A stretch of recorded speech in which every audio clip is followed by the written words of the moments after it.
ইসলাম এবং ইনি গোলামী এই সমস্ত আমাদের ওলামায়ে কেরামদের নিয়ে তাদের তাকে হইল সমাজের মধ্যে বেদবিত করে লাঞ্ছিত করে অপমানিত করে চিন্তিত করা যায় এবং তাদের থেকে উম্মতকে আম উম্মতদেরকে তাদের থেকে দূরে সরানো যায় এটাই তাদের উদ্দেশ্য। যখন তাদের থেকে মহব্বত উম্মতের ভিতরে যে মহব্বত রয়েছে তাদের দিক থেকে যদি মহব্বত সরিয়ে দেওয়া যায় তাহলে ওলামায়ে কেরামদের কিন্তু তাদের নিষেধ রয়েছে দেখা গিয়ে হইল পদ্ধতি হইল তাদের উম্মত থেকে উম্মতের রাহা ওলামায়ে কেরাম থেকে প্রিয় মুসলমান ভাই আল্লাহ ওই সমস্ত ইসকন উগ্রবাদী সংগঠন বাংলাদেশের মধ্যে প্রকাশ্যে কিছুদিন আগে চট্টগ্রামে হাইকোর্টের সামনে আমাদের মুসলিমের ভাই আলিমকে দিনের আলোতে নির্মমভাবে তাকে হত্যা করা হয়। এর কিছুদিন আগে গাজীপুরের একজন মেয়েকে তিন দিন আটকে রাখে ওই সমস্ত হিন্দুত্ববাদী সংগঠনের সন্ত্রাসীরা তার চিরস্থায়ী করে। এরপরে কিছুদিন আগে জঙ্গির একজন বয়োজ্যেষ্ঠ আলিম এবং মুরব্বী 40 বছরের একটা মসজিদের শহীদ ওই আলিমকে উলঙ্গ করে বের করা হয়। এবার আপনারা আমার ছিল আপনারা আমি বলবো যে ঐতিহ্য হয়ে থাকবো হইলে কি হইল ঐতিহ্য হয়ে থাকবো হইলে কি হইল এরকম যদি বলেন এক সময় এমন হবে যে আজকে আমি সাধারণ মুসলিম হিসাবে আমাদের কোনো বাচ্চার কোনো অধিকার থাকবে না, আমাদের মেয়েদেরকেও ওরা বিভিন্ন বিশৃঙ্খলা করে। যেহেতু তারা প্রকাশ্যে বলেছে বাংলাদেশে দাঁড়িয়ে একজন ইসলামের সদস্য যে মুসলিম মেয়েদের সাথে আমাদের প্রেম করা হইল এবার আছেন এই কথাটা আমি কেন বলছি যে আমি একজন মুসলিম হিসাবে আমি যদি নামাজ করতে পারি না দুনিয়া আমি ইসলামের পরিপূর্ণ হুকুম আহকাম মানতে পারি না আমার দুনিয়ার কিন্তু এই কথা আমাদের মধ্যে রাখতে হবে আমি ইসলামের পরিপূর্ণ হুকুম আহকাম মানতে না পারলেও আমি একজন মুসলিম আমার ভিতরে লা ইলাহা ইল্লাল্লাহর আগুন রয়েছে। সুবহানাল্লাহ লা ইলাহা ইল্লাল্লাহ এই কালিমা আগুন আমার দিলের মধ্যে আছে। পৃথিবীর যে কোনো প্রান্তে আমার একজন মুসলিম ভাই একজন মুসলিম বোন যদি চিরপ্রাণী হয় তার চরিত্রের উপর আঘাত আসে তাই না আমি একজন মুসলিম হিসাবে যদিও ব্যবহারের ক্ষেত্রে আমার দুর্বলতা রয়েছে কিন্তু আমার উপরে এই কথার দুর্বলতা তো নাই লা ইলাহা ইল্লাল্লাহ আমি আল্লাহকে এক এই কথার উপরে কোনো দুর্বলতা আছে আমি বলতেছিলাম ওলামায়ে কেরামদের এই কথাগুলো বলে এই কথাগুলো মসজিদে করবে মসজিদে এই কথাগুলো বলা কি করবে ওলামায়ে কেরামদের উপর রহমত দেওয়া এই ঘটনাগুলো শুধু আজকে নয় মুসলমানদের বিরুদ্ধে কিছু জাহেল কিছু মুনাফিক আগে থেকেও এই কাজগুলো করে এসেছে এবং উম্মতের উপর শুধু নয় নবীদের উপর অপবাদ হযরত মুসা আলাইহিস সালাম বর্তমান যে উম্মতের উপরে যাকাত দিল যে সম্প্রসারী হবে তার উপরে যাকাতে ওয়াজিব হয় সে যদি মালে বেতন হয় তার উপরে যাকাত ওয়াজিব হয়ে নিল শতকরা 1.5 আর মুসা আলাইহিস সালাম জমা ছিল 100 টাকা 10 ভাগ 100 ভাগের 10 ভাগ আল্লাহ রাব্বুল আলামিন মুসা আলাইহিস সালামের জামানায় একটা ইমাম ছিল তাকে আল্লাহ তাআলা এত সম্পদ দিয়েছিল যে তার যতগুলো গোলাম ছিল গোলামদের কেরাম বলেন প্রত্যেকটা গোডাউনের সাবিত্র সামরা লোহার না, লোহারের ওজন হয় সামরা সাবি ছিল। আর এক একটা সামরার সাবি সবগুলো একটা দোকানে এগুলো বহন করতে হলে 70টা উঠে পড়ে। এই কি পরিমাণ সম্পদের মালিক ছিল। মুসা আলাইহিস সালাম বলেন আপনার উপর আল্লাহ তাআলা যাকাত ওয়াজিব করেছেন, আপনি আপনার সম্পদ থেকে 10 ভাগের 100 ভাগের 10 ভাগ আল্লাহ তাআলা দিচ্ছেন। মুসা আলাইহিস সালাম যখন তাকে যাকাতের কথা বলল, এবং আমরা চিন্তা করি মুসা আলাইহিস সালাম যে তাকে যাকাতের কথা বলল সেটি তার বাবার জন্য বলছে না অন্য জন্য? তার বাবার জন্য। সে যদি যাকাত দেয় তাহলে আল্লাহর পক্ষ থেকে কি পুরস্কার পাওয়ার কথা সেটা পাবে। সেই বাবাকে বাবা দিতে পারল না। মুসা আলাইহিস সালামের সম্পর্কে সে একটা চক্রান্ত শুরু করল। মুসা আলাইহিস সালাম একটি বিশাল সমাবেশের আয়োজন করলেন। এই সমাবেশের মধ্যে মুসা আলাইহিস সালাম যাকাত সম্পর্কে আল্লাহর বরকত সম্পর্কে আলোচনা করতেছিলেন। ওই দিক থেকে সে একজন নষ্টা মহিলাকে মুসা আলাইহিস সালাম সম্পর্কে মিথ্যা বলার জন্য তাকে কাজ করে দেখা যাচ্ছে। মহিলাটা গর্ভবতী ছিল। ওই মহিলা তাকে টাকা নিয়ে শিখেছে তুমি ওই মতবাদকে দাঁড়ায় বলবা যোগশ্রেষ্ঠ নবী এবং রাসূল মুসা আলাইহিস সালাম আমার সাথে দেখা করেছে। মহিলা তৈরি হয়ে যখন মুসা আলাইহিস সালাম ভাষণ দিতেছিলেন হাজার হাজার মানুষের সামনে, ওই ভাষণ যে তার অবস্থায় ওই মহিলাকে এইটার উপরে উঠে সে বলতেছিল আমার কিছু কথা। মোহতারাম বন্ধু, একজন নবী একজন রাসূল তিনি কোনো সাধারণ মানুষ নন। সাধারণ মানুষের বেলায় সাধারণ পরিবারের বেলায় কেউ যদি অপবাদ দিতে চায় দিতে পারে, কিন্তু কোন নবীর বেলায় অপবাদ দিয়ে আল্লাহ তাআলা এটা গ্রহণ করতে পারেন না। মোহতারাম বন্ধু, মুসা আলাইহিস সালামের বিরুদ্ধে যখন সে অপবাদ দেওয়ার নিয়ত করে তিনি উঠেছে অপবাদ দিলেন। মুফাসসিরিন কেরাম বলেন আল্লাহ তাআলা তার জবানকে ঘুরিয়ে দিয়েছেন, বলতেছিলেন মিথ্যা কথা আল্লাহ তাআলা সত্য করে দিয়ে দিয়েছেন। সুবহানাল্লাহ। আল্লাহ তাআলা চাইলে কোনটা না করে। সে বলতেছিল মুসা আলাইহিস সালাম আমার সাথে জিনা করেছে, জিনা বাচ্চা আমার পেটে আছে।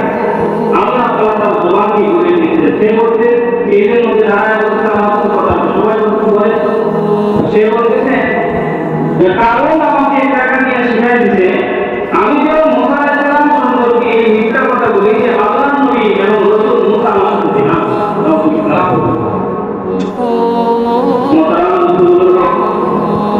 তিনি তো একজন নবী, তিনি একজন রাসূল, তাকে আল্লাহ তাআলা উম্মতের হেদায়েতের জন্য উম্মতকে আল্লাহ নবী করার জন্য আর দুনিয়ার মুক্তিকে বেগম করে আখিরাত নবী করার জন্য আল্লাহ রাসূলকে পাঠিয়েছেন, নবীকে পাঠিয়েছেন। সেই নবী এই কথাটা যখন শুনেছে কারণ সম্পর্কে, যে কারণ একজন মহিলা বিক্রি করেছে মুসা আলাইহিস সালামকে বিরোধিতা করার জন্য, মুসা আলাইহিস সালাম রাগে গুসায় মনের ব্যথায় সাথে সাথে বলছেন আল্লাহ এই কারণকে আপনি এমন বিচার করেন যে এই বিচার কিয়ামত পর্যন্ত সমস্ত মানুষ শুনে শুনে বুঝে বুঝে তারাও এই ঘটনাটি শুনবে। আল্লাহ তাআলা সাথে সাথে বলেন মুসা এই মাটিকে তোমার নিয়ন্ত্রণে করে দিলাম, মাটিকে তুমি যা বলবে আজকে মাটিকে তুমি যা বলবে মাটি তোমার তাই শুনবে, তুমি যেই কথাই মাটিকে বলবে সেই কথাই তোমার মাটি শুনবে। সুবহানাল্লাহ। মুসা আলাইহিস সালাম গুসায় বললেন এই নবী এই কারণ আমার নামে মিথ্যা অপবাদ দিয়ে দিচ্ছিল, আমি তোমাকে হুকুম করলাম, অনুমতি দিলাম, কারণ তুমি এই মুহূর্তে গ্রাস করো। সুবহানাল্লাহ। তাকে গ্রাস করো, এই মাটির সাথে সাথে কারণকে অফ করে ধরে তাকে মাটি নিতে নেওয়া শুরু করো। আপনারা শুনলে আশ্চর্য হবেন, এই মাটি যখন তাকে গ্রাস করে নিতেছিল নিচের দিকে, তখন এই কারণ বারবার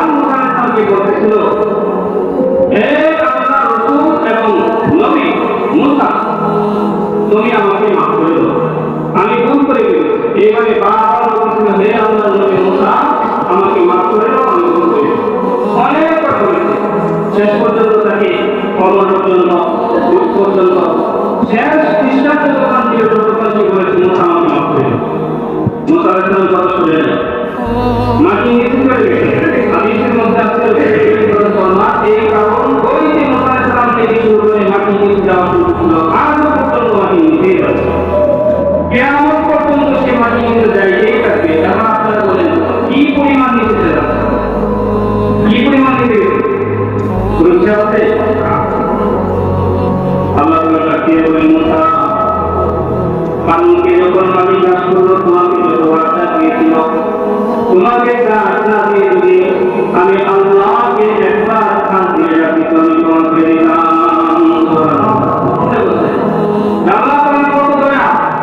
তোমার দয়া নেই কিন্তু তুমি তার দিকে দয়া দেখাইতে পারবে না, তোমাকে ডাকতেছিল কিন্তু আমি আল্লাহ যদি একবার খান দিয়ে রাখি তো আমি আল্লাহ নবীর কাছে জাকাতের কথা বলার কারণে সে নষ্টাগ্রস্তা একজন মহিলাকে নবীর বিরুদ্ধে লাগাই এই সেইভাবে আপনার নবী সাইয়্যিদুল কাওনাইন ইমামুল আম্বিয়া মুহাম্মদ রাসূলুল্লাহ সাল্লাল্লাহু আলাইহি ওয়াসাল্লামকেও অবগত আপনার আমার সামনে যদি আল্লাহকে কেউ গালি দেয়, রসুলকে কেউ গালি দেয়, আল্লাহ নবীকে যদি অপমান করে, কোরআন যদি কেউ অপমান করে, নাম দায়িত্বকে যদি কেউ অপমান করে, আপনি আমি হাসা হাসা এটা করতে হবে। হাসি আর বলি এটা কি, এটা কোনো সমস্যা নাই, এটা তার ব্যক্তিগত দৃষ্টি বলবে। অথচ জাহান্নামের আলোচনা করতেছে বিকালের সময় এই উম্মতের যে সমস্ত উম্মতরা তওবা না করে মারা যাবে, আল্লাহ তাআলা ওই উম্মতের তওবা না করা ব্যক্তিদেরকে জাহান্নামে দিবেন। এই কথাটা শোনার পরে রাসূলুল্লাহ সাল্লাল্লাহু আলাইহি ওয়াসাল্লাম এত কেঁদেছেন, রাসূলের চোখ দিয়ে এত অশ্রু প্রবাহিত হয়েছে। তিনি এই কথা শোনার পর থেকে 3 দিন পর্যন্ত রাসূল মসজিদে নববীতে যান, হুজরাতে নামাজ পড়ে আবার হুজরাতে চলে আসেন, কারোর সাথে কথা বলেন না, কারোর সাথে কিছু বলেন না। রাসূলুল্লাহ সাল্লাল্লাহু আলাইহি ওয়াসাল্লাম হুজরাতে যান, আবার মসজিদে নববীতে নামাজ পড়ে হুজরাতে চলে আসেন, দরজা লাগিয়ে দেন। কেন? রাসূল এই কথা শোনার পর থেকে 3 দিন যে উম্মতের যারা তওবা না করে গুনাহ নিয়ে মরবে তাদেরকে জাহান্নাম দেওয়া হবে। রাসূল এই কথা শোনার পর থেকে 3 দিন লাগাতার আল্লাহর কাছে সিজদা দিয়ে দিয়েছিলেন উম্মত। কেমন নবী উম্মত, কেমন নবী নবী কেমন রাসূল, সেই নবী এবং রাসূল যারা মুহাম্মদ রাসূলুল্লাহ সাল্লাল্লাহু আলাইহি ওয়াসাল্লামের 2টি বিবাহ দিয়েছিল আবু লাহাবের 2 ছেলে। আবু লাহাবের 2 ছেলে। আবু লাহাবের 2 ছেলের এক ছেলের নাম ছিল উতবা, আরেক ছেলের নাম ছিল উতাইবা। আবু লাহাবকে আপনারা চিনেন, যার সম্পর্কে আল্লাহ তাআলা কোরআনে বলেছেন তাব্বাত ইয়াদা আবি লাহাব, তাব্বাত ইয়াদা আবি লাহাব। এই নাম শুনতে আবু লাহাব রাসূলের চাপা ছিলেন, তার সম্পর্কে আল্লাহ তাআলা সূরা নাযিল করেছেন। এই আবু লাহাবের 2 ছেলের কাছে উতবা এবং উতাইবার কাছে রাসূলের 2 মেয়ে বিবাহ হয়েছে। তো আবু লাহাব তার বিরুদ্ধে যখন আল্লাহ কোরআনে সূরা নাযিল করেছে, এটা কিন্তু তার পক্ষে না, তার বিপক্ষে সূরা নাযিল করেছে। তখন এইটা শুনে সে তার 2 ছেলেকে ডাকবে, উতবা এবং উতাইবা দিকে আসে। এই তোরা যে মুহাম্মদের 2 মেয়ে বিবাহ করলি, তোরা কি আমার বাপ্য সন্তান না অবাধ্য সন্তান? তার 2 ছেলে বলে আমরা বাপ্য সন্তান। বাপ্য সন্তান যদি হয়ে থাকিস তাহলে শোন, তারা কি জানাস না যে মুহাম্মাদের সাথে তার মালিক তার রব আমার বিরুদ্ধে সূরা নাযিল করেছে। এই সূরা সে নাম দাঁড়ায় দাঁড়ায় বলে আমার বিরুদ্ধে। এটা তারা কি মুহাম্মাদের পক্ষ নেবে না আমার পক্ষে থাকবে? ছেলেরা কয় বাবা আপনি আমাদের বাবা, আপনি আমাদের পিতা, এই যে আপনার পক্ষ হয়ে আমরা কাজ করবো, আপনার বিরুদ্ধে আমরা যাবো না, কারণ আমরা আপনার ভক্ত। এই কথা বলে তারা সরাসরি এই আবু লাহাবের 2 ছেলে উতাইবা এবং উতবা রাসূলের কাছে গেছে, শুধু রাসূলের কাছে যান নাই, এরা সরাসরি গিয়ে রসুলকে সরাসরি হামলা করে রসুলের জামান মোবারক ছিঁড়ে নিয়েছে। জামান মোবারক যখন দিয়েছেন, আল্লাহ রসুল সাল্লাল্লাহু আলাইহি ওয়াসাল্লামের কলিজাটা ভেঙে টুকরো টুকরো হয়ে গেছে। সরাসরি রসুলের সামনে এসে এই বেয়াদব রসুলের সাথে এমন আচরণ করেছেন, রসুলের কলিজা ভেঙে টুকরো। রসুল এরা যখন এই বেয়াদবি করলো, আল্লাহ নবী আল্লাহ রাসূল মুহাম্মদ সাল্লাল্লাহু আলাইহি ওয়াসাল্লাম কথা ভালো করে শুনলেন। এরপরে বেয়াদবি করে বলছে, হে মুহাম্মদ, আমরা আমাদের বাবার রক্ত সন্তান, আমরা যে তোমাকে মেয়ে বিবাহ করেছিলাম, তুমি মেয়েকে তালাক দিলাম। তখন কি করেছে? রসুলের জামা পরা করছে। রসুল কিছু বলেন নাই, কারণ এটা তো ব্যক্তির উপরে আঘাত, যেন ব্যক্তির উপরে আঘাত। রসুলের প্রেম সমর্থন আঘাত করেছে, রসুল কষ্ট পেয়েছে, কিছু বলেন না। যখন বলছে রসুলের দুই মেয়েকে তালাক দিয়ে দিচ্ছে, রসুল কষ্ট পেয়েছে, কিছু বলেন নাই।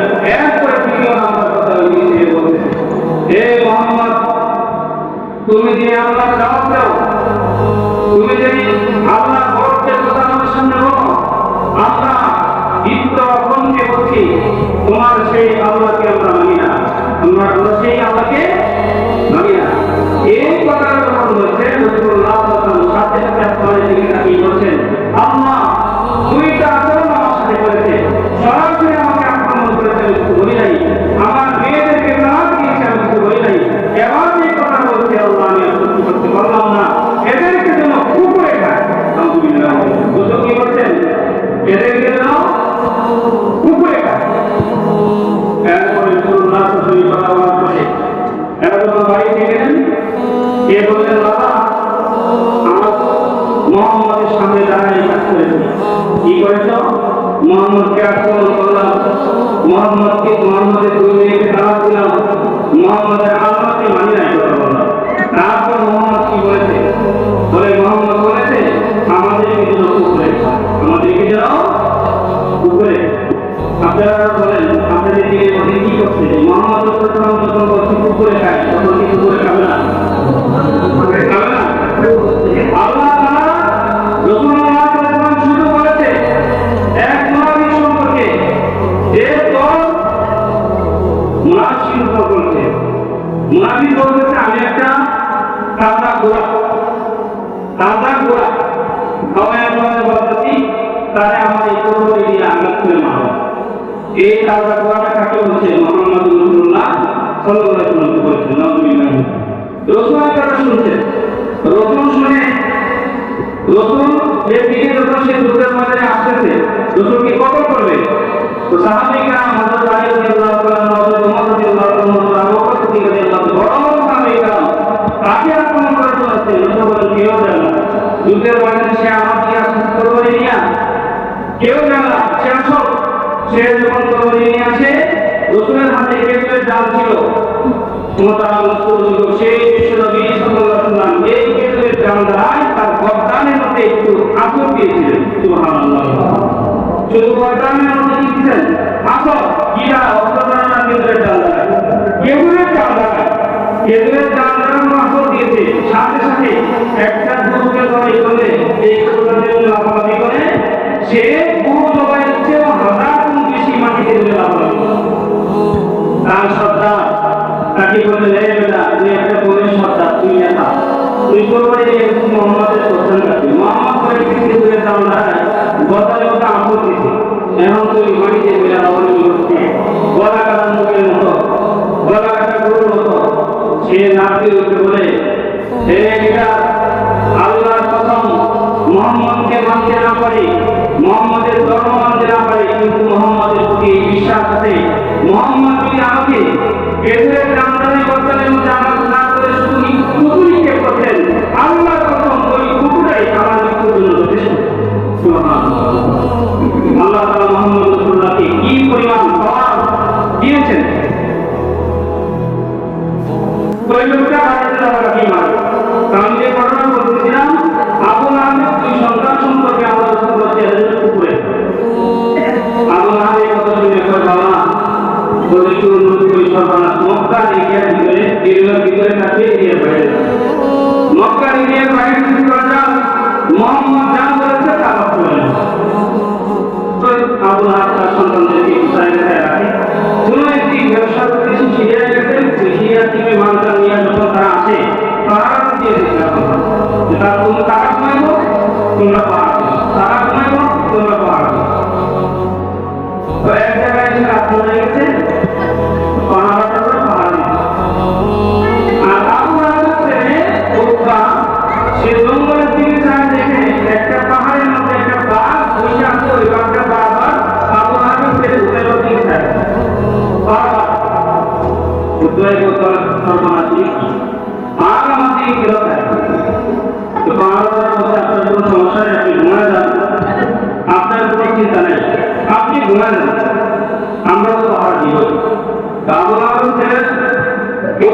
উতাইবা তারা ঘুমায় পাহাড় ছিল, তারা পাহাড় দিচ্ছেন, সাথে আরো যে সমস্ত লোকগুলো ছিল তারাও ঘুমায়।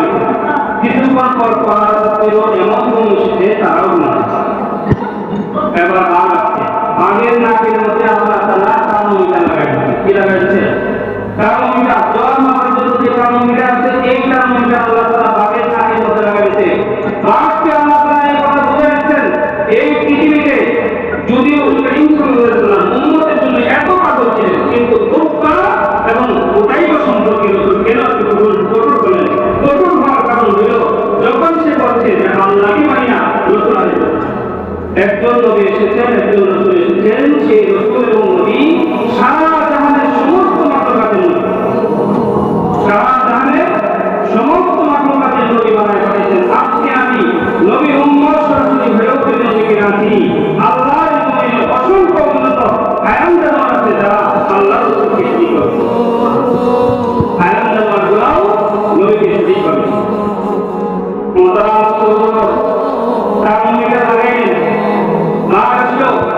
বাঘকে আল্লাহ তাআলা হুকুম দিয়ে দিচ্ছেন, মনে হয় না সত্যি হুকুম দিয়ে দিচ্ছেন। এবার যেই উতাইবা আল্লাহর কোরআনের সন্তান, রাসূলের জামা মোবারক দিয়েছেন, আমি সেই কোরআনের রক্তের গান তোমার নাকের মধ্যে লাগাই দিলাম, সে যেভাবেই থাকুক, যেখানেই থাকুক, তাকে তুমি ফিরে দেবে। মোহতারাম মুসলিম, তারা ঘুমায় গেছেন, আরেকজনের সাথে ভাগ আছে, আয়েশা পাকের সঙ্গে একজন একজন করে সঙ্গে, কিন্তু রক্তের সাথে তার মিটারে মিলেন। অনেক কাজ দৌড়াদৌড়ি করার পরে ওই কোরআনরা আল্লাহর সন্তান উতাইবা এবং দুঃখকে খাইলেন।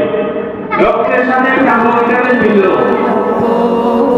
মিলার সাথে সাথে এই বাঘ আল্লাহ তাআলা বলতেছিলেন, হায় আল্লাহ, আজ নবীর একটা দুশমনকে আমার মতো জঘন্য হায়াম এবং জানোয়ারকে দায়িত্ব দিয়েছে তাকে হত্যা করার জন্য। এবার আমার মুখটা তো ভালো নয়, আমি যদি তাকে হাতে আঘাত করি, পায়ে আঘাত করি, সে চিল্লাতে উঠবে, তার সাথে সঙ্গী বল সব উঠে যাবে, আমাকে আর হত্যা করার সুযোগ দিবে না। আল্লাহ আজকে আমার মুখটাকে এমন করে দেন, যে মুখকে আপনাদের এই কোরআনের সন্তান নবীর দুশমনকে এমন ভাবে আমি করতে পারি, সেজন্য একটা চিল্লানি দিতে না পারে। আল্লাহ তাআলা বাঘের এই কথা শুনে বাঘের মুখকে এমন বড় করে দিলেন, আব্রাহামের এই কোরআনের সন্তানের উৎসাহ পুরা মাথাকে তার মুখের মধ্যে পড়ে কনকনানির উপরে জাত করে এমন কষ্ট উঠেছেন, একটা চিল্লান দেওয়ার সুযোগ পান না। সুবহানাল্লাহি ওয়া বিহামদিহি। সবার মাঝখান থেকে এই মানুষকে এই কোরআনকে বাঘ ছিনায় নিয়ে গেলেন জঙ্গলের মধ্যে। ইয়া আপনারা এখন বলে তো কোন মানুষকে অথবা কোন ধর্মাকে যদি বাঘে ধরে, তাহলে কি আমার কাছে না খেয়ে দেবে? তাই না? তার রক্ত তার মাংস খায়। মোহতারাম বলব, কোরআনের বিপক্ষে যারা যায়, রাসূলের বিপক্ষে যারা কাজ করে, আল্লাহর বিপক্ষে যারা কাজ করে, এদের লাভ করতে হবে। এদের কাজ করতে হবে না। আল্লাহর দুশমন, রাসূলের দুশমন, দ্বীনের দুশমন, কোরআনের দুশমন, উলামায়ে কেরামের দুশমনের লাভ করতে হবে না। খবরে রাখা করে আপনাকে বললেন। এবার এই বাঘ যখন তার লাশ নিয়ে গেছে জঙ্গলের মধ্যে আলাদা, নিয়ে যাওয়ার পরে তার হাত করে দিয়েছিল আলাদা, তার পা করে দিয়েছিল আলাদা করতে, মাথার দিয়ে আলাদা করতে, কি রে এক একটা অঙ্গ এক একটা জায়গা বাঘ আপনার দিকে মাথা উত্তোলন করে বলে, আল্লাহ তোমার দুশমনের লাশ দিয়ে এক একটা রাখলাম, কিন্তু লাশ আমি পাবো না। সুবহানাল্লাহ। তোমার রাসূলের দুশমন, আমার নবী মুহাম্মদ রাসূলুল্লাহ দুশমনের লাশ আমি বাঘ হয়েও খাবো। সুবহানাল্লাহি ওয়া বিহামদিহি। এই বিনিতলা আমি খাবো। মুহতারাম মুসলিম, যে নবী উম্মতের এত বড় দিয়েছিলেন, এই নবী উম্মতের জাহান্নামের কথা শুনে 3 দিন পর্যন্ত তিনি একেবারে আল্লাহর কাছে গেলেন। জন্মের পরে মাতৃত্ব থেকে দুনিয়াতে আসার সাথে সাথে বলতেছেন, আল্লাহুম্মা ফিল উম্মতি, আল্লাহ আমার উম্মতকে মাফ করে দাও। তিনি মামিনা জন্মের পরে আল্লাহর রাসূল দোয়া করতেছেন, আর মুহাম্মদুর রাসূলুল্লাহ সাল্লাল্লাহু আলাইহি ওয়াসাল্লাম জন্মগ্রহণ করেছেন। এবার তিনি কান্দেন না, সে বলতেছেন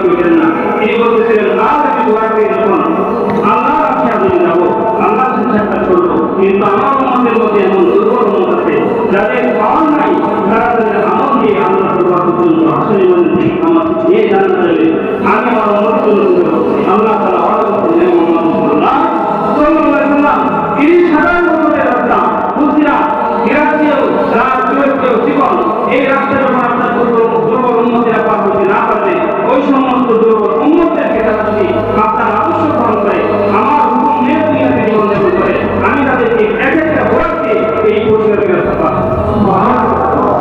আল্লাহ রাসূল আমার কাছে সামনে দাঁড়িয়ে ওইখানে তিনি বলছেন আল্লাহ তাআলা বলেন ইনি আল্লাহু তাআলা ইয়ামুনা ইয়া সালাওয়াতু তাইয়্যিবা আমি এতটুকু বলবো আমাদের কথা হলো আমরা নামাজ পড়ি, রোজা রাখি, হজ করি, যাকাত দেই, কোরআন তেলাওয়াত করি, যে যতটুকুই আমল করি দুনিয়া ঝামেলার কারণে অল্প আমল হয়, অনেক সময় পরিপূর্ণ আমল করতে পারি না, কিন্তু